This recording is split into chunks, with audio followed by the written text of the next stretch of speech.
If you knew what I knew, you could get 10 million views a video and you could get 10 million subscribers no matter where you are right now within 6 months. It really is just knowledge. Well, hang on there, Mrbeast. I can get wet. 10 million subscribers. Very nice. Now, I'm interested. In this video, we're gonna break down how.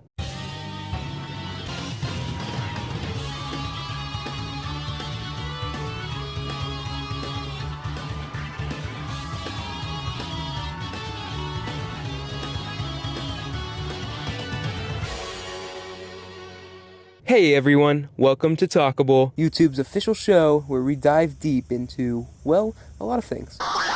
Today, we have a topic that is near and dear to my heart. YouTube success, or that sweet, sweet secret to cracking that YouTube code. I'm not going to waste any time here today. To find out how to get a bunch of subscribers, we can simply go to the man who solved it all. The man, the hombre, Mrbeast, aka the poster child of success. Now, unless you lived in North Korea circa 2023, you know who this man is. Mrbeast's channel is a growth machine. In fact, it's designed that way from the beginning. No kidding. While I made this video, literally 7 million people subscribed to him. Bruh. So, how did one man get more subscribers than half the population in the United States? To find out, let's go back to the beginning. The very beginning. Here he is.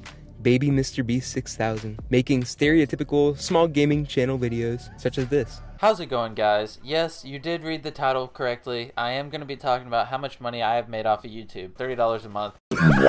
You know, the usual stuff. Then he transitioned into trendy content, like spinning a fidget spinner for 24 hours as a challenge video. Once the YouTube money came rolling in, he used it and gave it to other people, further boosting his channel. His channel made a big change from personal, cheaper content to full-blown million-dollar competitions. Not to mention, the videos themselves changed significantly, resulting in fast-paced and highly edited productions. And it doesn't look like he's going to change his strategy anytime soon. So that's cool and all, but here's the question. What's Jimmy's secret to the Krabby Patty formula? How did he get it from there to, well, here?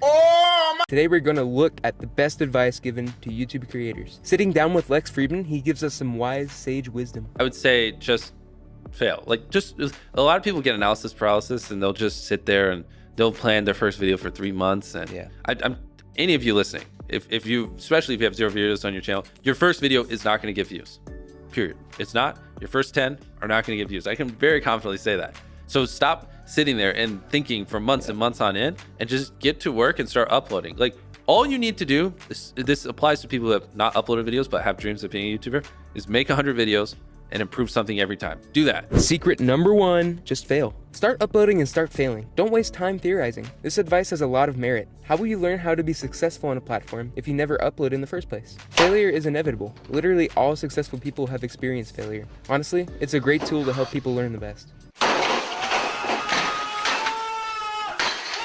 In a study by Northwestern University's Kellogg School, they explain that failure fosters humility, which is not only necessary for leadership but self-improvement. It allows us to acknowledge our limitations, seek answers, and accept new ideas that are extremely important in creation. Take, for example, PewDiePie, Markiplier, Mrbeast, or any YouTuber for that matter. Their first videos are barely edited and barely interesting. I mean, take a look at some of their early videos. And yeah, today we're gonna celebrate because I got 100 subscribers. Oh my lord, 100 subscribers.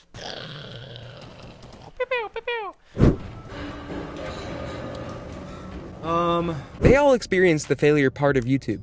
But here's the catch. They learned from their failures. They got better. They hired editors. They reviewed their analytics and made trends. Bit by bit, they improved. What separates the top from the rest is how they adapt and accept failure. I mean, Mrbeast did this too. Instead of uploading gaming commentary, he started to jump on trends, counting to 100,000, donating $10,000 to homeless people and random streamers. Only after that did he start to break the boundary from average to unique. In other words, Jimmy says to jump into YouTube without overanalyzing your first step and be open to critical advice along the way. Learn from your mistakes. To create better videos, he started to ask, how can I make the audience need to watch my videos? He says this in an interview with CoffeeZilla. What YouTube wants is they want people to click on a video and they want to watch it. Like, at its core, that's what it is. Now, you can like draw little lines and go as deep as you want into how to get people to click and how to get people to watch. I mean, essentially, by studying the algorithm, you'll learn that you're more studying human psychology, right? What do humans want to watch? What do they find enjoying? Not because like, anytime you say the word algorithm, just replace it with audience, and it works perfectly. Like,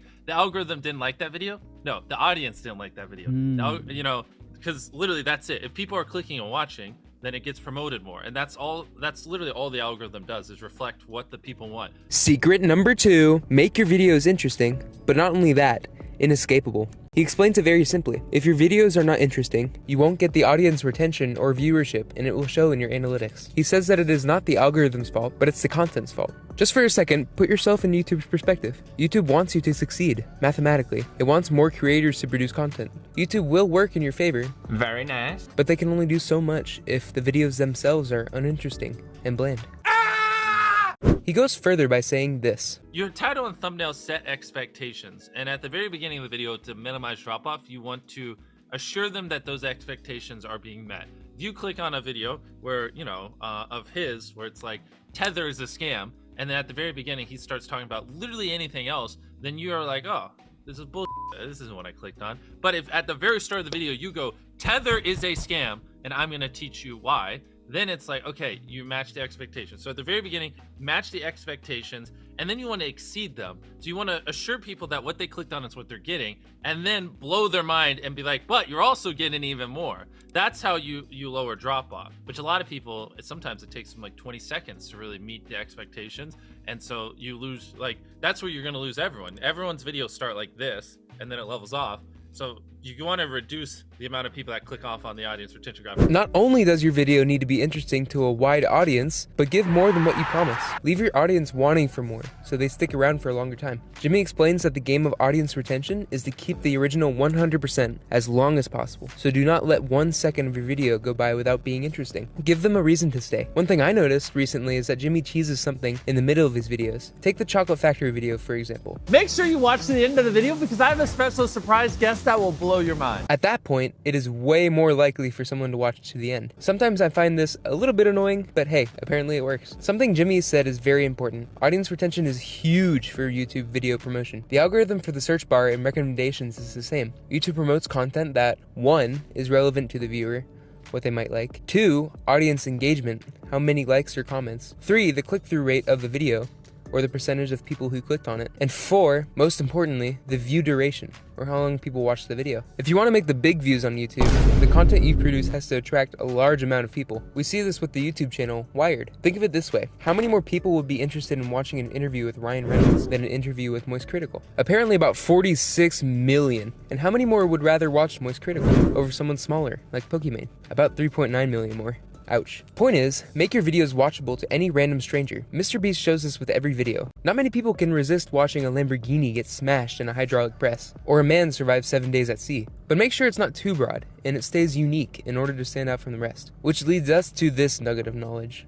Honestly, uploading less videos and just making them better. It's much easier to get 5 million views on one video than 50,000 views on 100 videos. It takes way less effort to get 5 million views on one video. Secret number 3, quality over quantity. There you have it, folks. When it is easier to get 5 million views on a single video than 50,000 views on 10, aim for 5 million and spend more effort on 1 instead of 10. Make your videos easier and more enjoyable to watch instead of cranking out a ton. About count, you ask. Let's not forget PewDiePie, Critical, or other people like that. They upload very frequently and it is barely edited and they still reach millions of the views. Why can't I just do that? The truth is, these are special cases. These are YouTubers who have lucky situations or have different and engaging personalities. They themselves are interesting and different enough that they have attracted their own communities. It is what you produce and uniqueness of what you produce that makes people want to watch your channel. And quite frankly, it's what makes people come back. Jimmy has said that cracking the YouTube algorithm is a psychological game and requires knowledge and skill in creating videos. He never says luck. Although luck can play a factor in the growth of a channel, it is not the key element. It never was for channels like Jimmy. Instead of focusing on how the YouTube algorithm is unfair and only the lucky make it, Mrbeast focuses on what he can actually control, the quality of the video itself. Quite honestly, that perspective is a lot more hopeful. Videos need to be different, or there is no point for people to subscribe and watch more. Innovation and novelty are crucial in that way. Watch what he says about making people come back for more content. Most people, when they watch, for the YouTubers watching this, when people watch your video, they go, okay, that was good, but like that's enough of you for the day. Like it was all right? Whereas what you want is them to go, holy crap, that was crazy. Oh my God, what's that? Holy crap, that was crazy. Oh my God. And they watch 10 videos, not one, and then need like a week break because it was so that they have to recharge. You know what I mean? That is it. That's how you get these high view counts because people watch 10 videos, not one. Something he mentions here is also key. You have to enjoy making videos. A lot of people aren't willing to put in 10 hours days because they don't like what they're doing. So it's finding what they enjoy, because it is like a long grind. Like, you're doing for years, not months. So if you don't enjoy it, then you're gonna burn out. If you don't enjoy YouTube before your channel grows, you definitely won't afterwards. With the extra pressure of keeping up relevancy and maintaining a big audience and all that, YouTube has always been meant as a fun hobby since the beginning, so make sure it feels like that to you too. So to recap, Mrbeast wants you to focus on a few main things: originality, audience retention and making videos hyper interesting, exceeding clickbait content, making your videos reach a broad audience, and last but not least, don't be afraid of failure. I know that I did not cover everything Mrbeast has to say about channel growth. Yes, there's plenty more advice out there, but I thought these points were crucial anyway. And to all you viewers out there who want your channel to grow, I personally wish you the best of luck. And hey, if you genuinely liked this video, let me know and give it a like and subscribe down below. It would mean a lot to me. I understand the irony of a channel with 2 subscribers making a video about YouTube growth, but honestly, it's what piques my interest, and I wanted to share what I am learning with you guys. If you want to see more of this type of content, comment below. It's super labor intensive to create, but I guarantee you, more is on the way. That's all for today, folks. I'll see you in the next episode. See ya!